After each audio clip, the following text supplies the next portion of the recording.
วดใจอย่างแห้งมานอนตะแคงห้องไห้และก็นอนง่ายเอามือขึ้นกายหน้าผา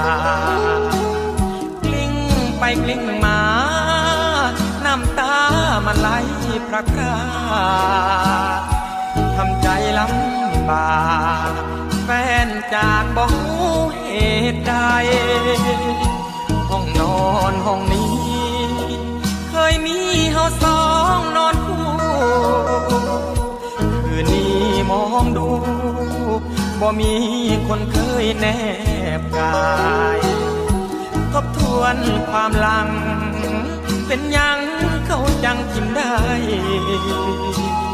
ค่อนคืนยังให้เจ็ดใจบ่ได้แฟนอยู่กันมาตั้งโดนบ่มีวี่แววสัญญากันแล้วถึงทุกอย่างบ่จากกันเลยแค่เพียงหนึ่งครั้งเฮ็ดเจ้าให้ช้ำใจบอกเคยคือเบื่ออยากไปเฉ